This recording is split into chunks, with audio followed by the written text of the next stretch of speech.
It's my feel-good breakfast show.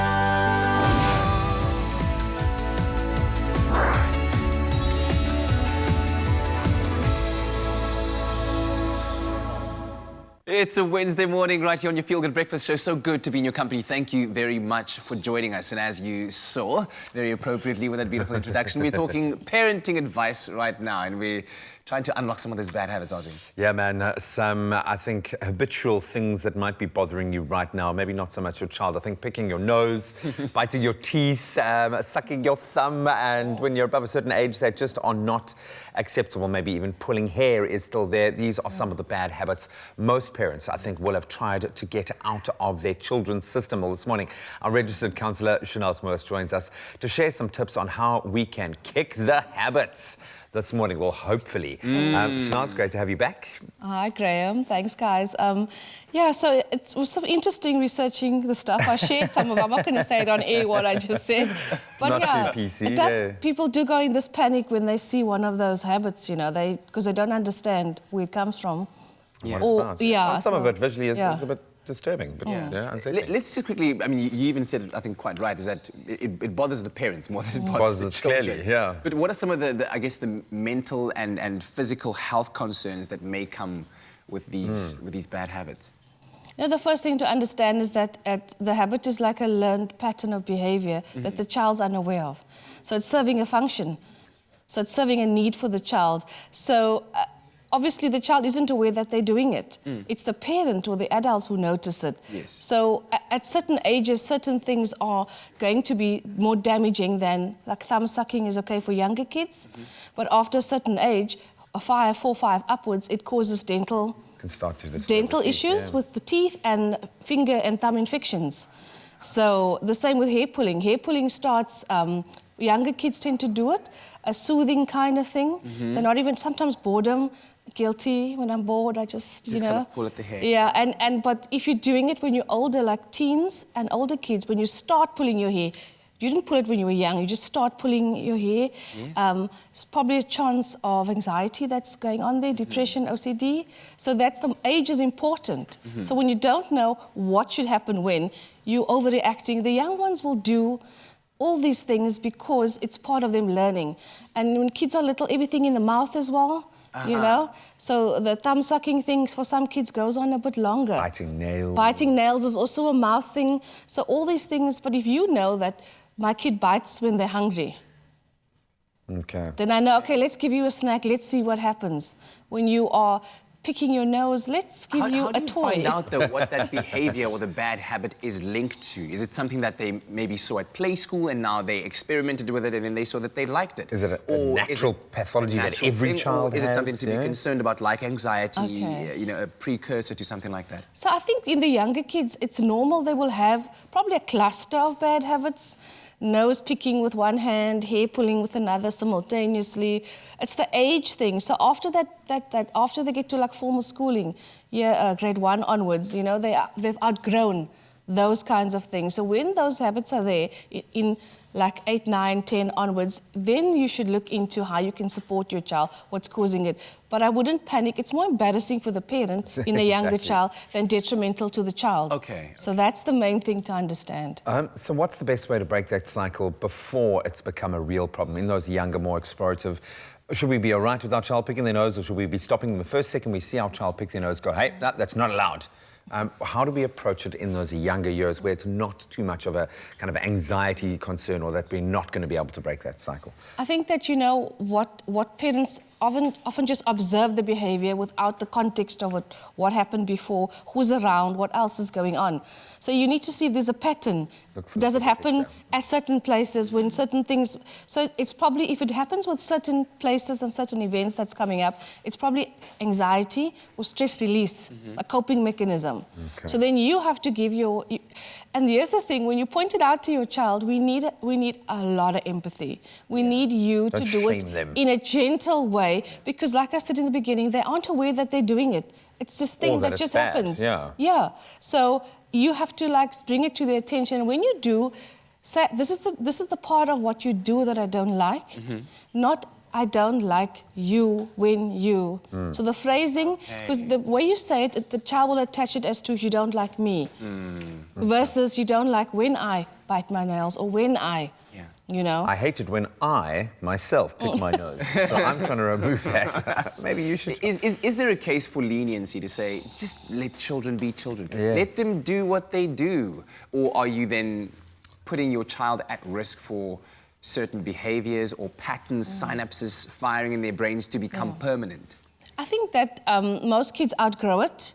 It's when the parents fixate on it and give it so much attention and energy that it becomes something that's interesting. Hey, I get noticed when I do this. So often if you're giving your child enough attention, they're not going to go back to do a bad habit deliberately. Remember before it wasn't, they didn't know they were doing it. But once you point it out, they need a little bit of more reminder, gentle reminders.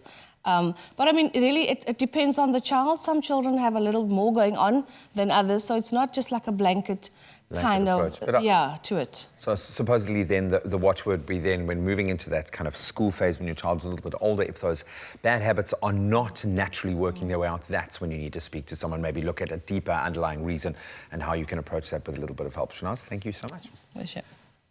It's my feel-good breakfast show.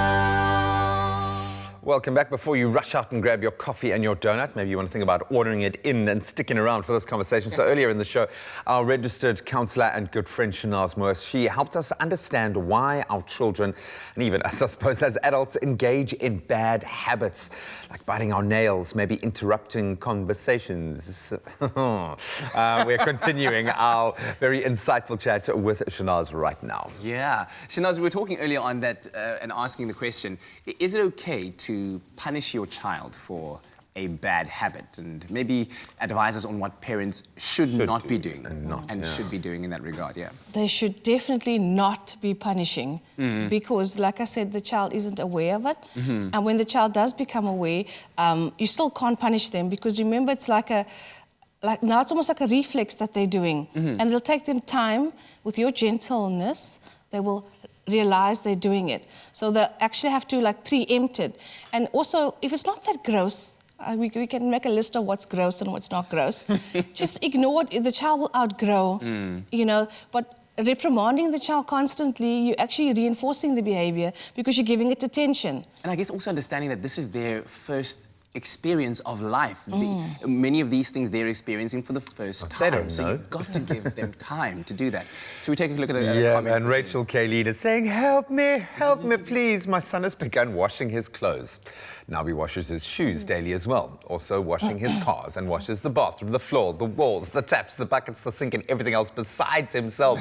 Please help. I need help. He's 4 years old. I really don't mean to poke fun at you because that is quite humorous.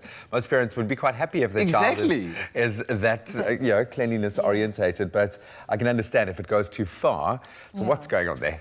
So I think, you know what, if I look at all the making everything clean and sterilized, link it with what's going on.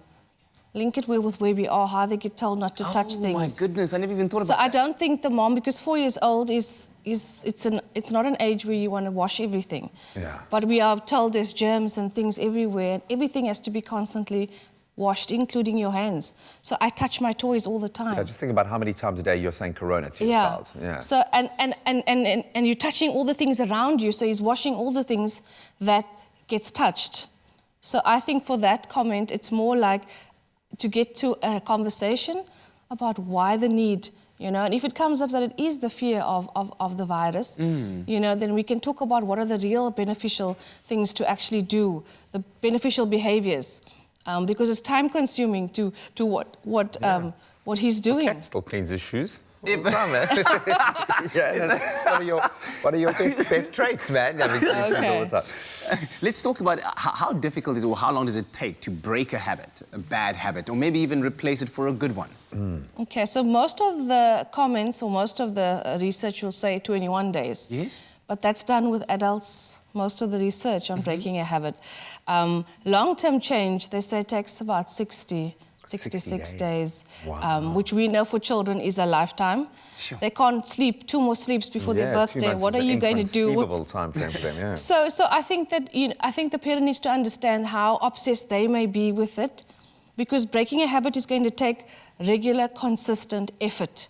So it's not just I'm choosing to do something. For children, it's going to be they need your help. Are you that invested? And knowing that you're doing it in a non-damaging way. So that's the thing. Imagine for 21 days straight, you end up giving your child a hard time for something that they're also struggling with. And that's not going to break the habit.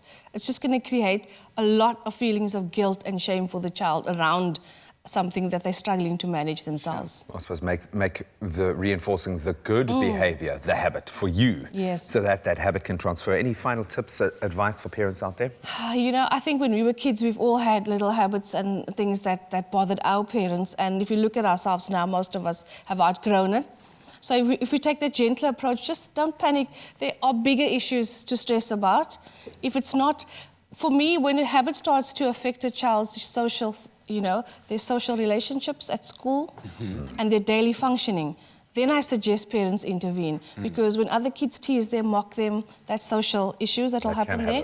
Or it impacts their health. The rest of the time, you just do something else. When you see it happening and the child's aware of it but learning to cope with it, do something else for yourself so that you can actually just not be obsessed over it.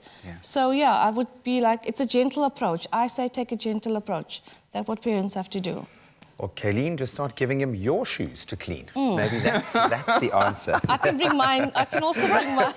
I know we are making like she's probably cursing us right now, so we really don't want to make a joke of it because I know it is quite serious for a lot of parents out there. But I think knowing the age seems to be the most important factor here. If it's progressing too long, then seek help with someone who knows what they're talking about. 60 days, that's quite a thing. Just patience and a lot of love. That's what's important here. Thank you, Sanaz. Thanks, guys.